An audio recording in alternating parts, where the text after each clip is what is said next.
أعوذ بالله من الشيطان الرجيم. بسم الله الرحمن الرحيم. تكاد تميز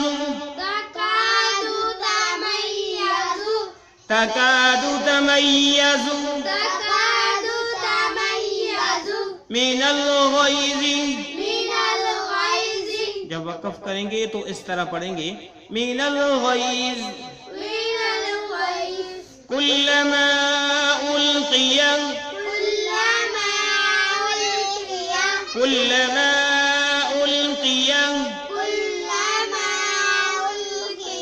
فیہا فوج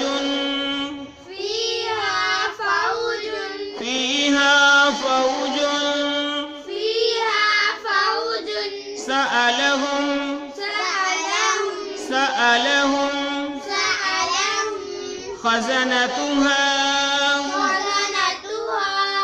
خزنتها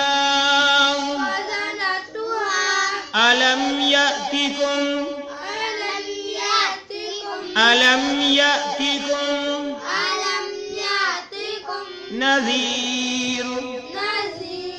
نذير. پھر پڑھیے تكاد تميز من الغيظ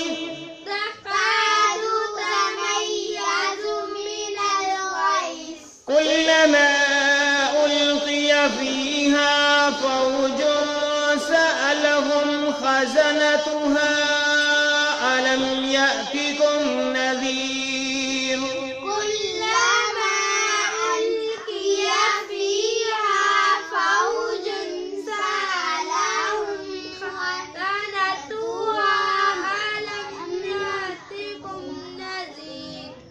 تكاد تميز من الغيظ كلما ألقي فيها فوج سألهم خزنتها ألم يأتكم نذير.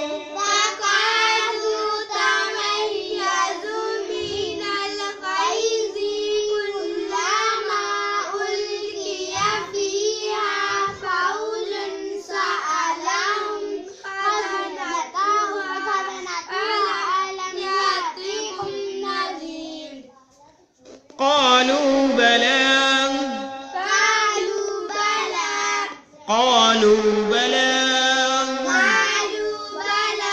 قد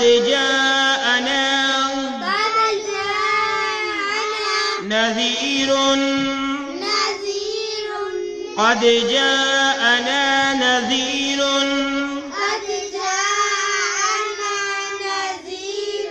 فكذبنا وقلنا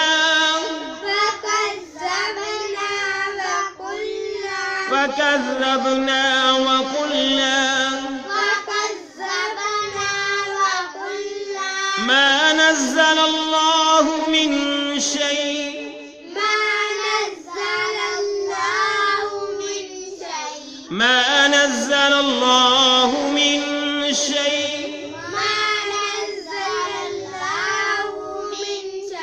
إن أنتم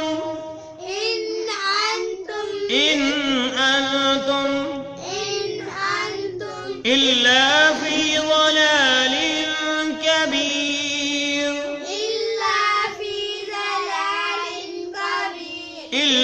في ضلال كبير.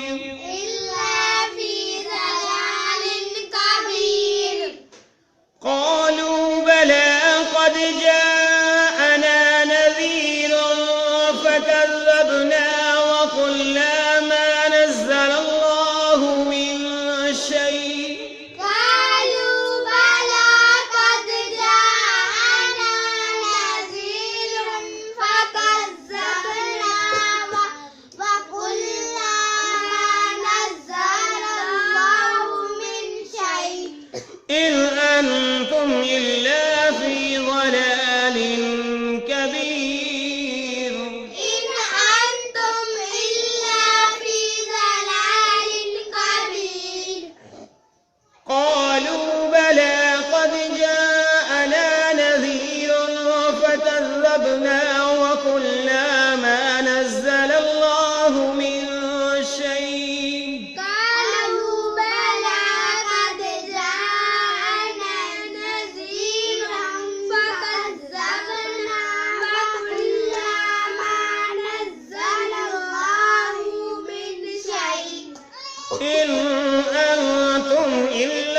وقالوا لو كنا وقالوا لو كنا نسمع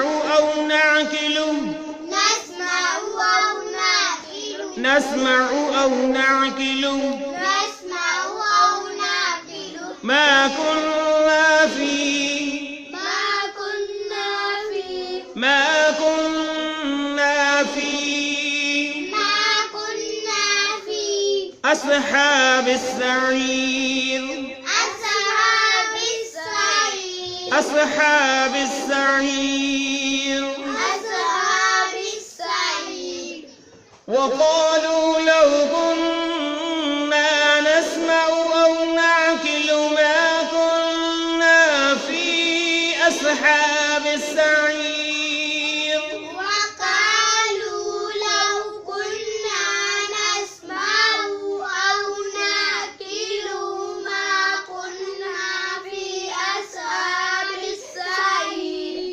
وقالوا لو كنا نسمع أو نعقل ما كنا في أصحاب السعير وقالوا لو كنا نسمع أو نعقل ما كنا في أصحاب السعير اور ہم اس کے معنی دیکھ لیں. تقادو تمیزو قریب ہے کہ پھٹ پڑے من الغیظی غصے سے غضب سے کلما جب بھی الکیا ڈالا جائے گا فیہا اس میں فوجن کوئی بھی گروہ سألہم تو ان سے پوچھیں گے خزانتہا جہنم کے دروگے یعنی اس کے دروگے علم یأتکم کیا نہیں آیا تمہارے پاس نذیرن ڈرانے والا. اس آیت کا بمحاورہ ترجمہ دیکھ لیں. جب اس میں ڈالے جائیں گے تو اس کی ٹھیک ہے کل تقاد تمیزو قریب ہے کہ غصے کے مارے پھٹ جائیں جب بھی اس میں کوئی گروہ ڈالا جاتا ہے تو اس سے جہنم کے دروگے پوچھتے ہیں کہ کیا تمہارے پاس ڈرانے والا کوئی نہیں آیا. قالو تو وہ جواب میں کہیں گے بلا کیوں نہیں قد جاءنا نذیر ضرور آیا ہمارے پاس نذیر ڈرانے والا. فکذبنا سو ہم نے جھٹلایا. وقلنا اور ہم نے کہا کہ ما نزل اللہ نہیں اللہ نے نازل کیا من شیء کوئی چیز ان انتم نہیں تم الا مگر فی ضلال کبیر گمراہی بڑی میں. بمحاورہ ترجمہ اس کا بھی سن لو. وہ جواب دیتے ہیں کہ آیا تو بے شک تھا لیکن ہم نے اسے جھٹلایا اور کہا کہ اللہ نے کچھ بھی نہیں فرمایا تم ہی گمراہی میں ہو. یعنی پیغمبروں کو وہ گمراہی میں نعوذ باللہ کہتے تھے. وقالو اور انہوں نے کہا وقالو اور وہ کہیں گے لو اگر کننا نسمع ہم سنتے او نعقل یا ہم سمجھتے ما کننا تو ہم نہ ہوتے فی اصحاب السعیر دوزخ والوں میں سے. اصحاب السعیر دوزخ والوں میں سے. بمحاورہ میں سن لیں اس کا بھی. اور کہیں گے کہ ہم سنتے ہوتے یا عقل رکھتے ہوتے تو دوستیوں میں سے نہ ہوتے. تو میرے بھائی آج ہمارے پاس موقع ہے کہ ہم قرآن کو سنیں بھی سمجھیں بھی اس پر عمل پیرا بھی ہوں تاکہ کل بھی ہم اس طرح کا کچھ بات پیش نہ کر سکیں بلکہ اللہ رب العالمین اپنے رحم سے ہمیں جنت الفردوس کے اندر اعلیٰ مقام عطا فرمائے. آمین. آج کا سبق قرآن کی طرف سے پیش کیا گیا. اجازت دیجیے. اللہ حافظ. السلام علیکم ورحمۃ اللہ وبرکاتہ.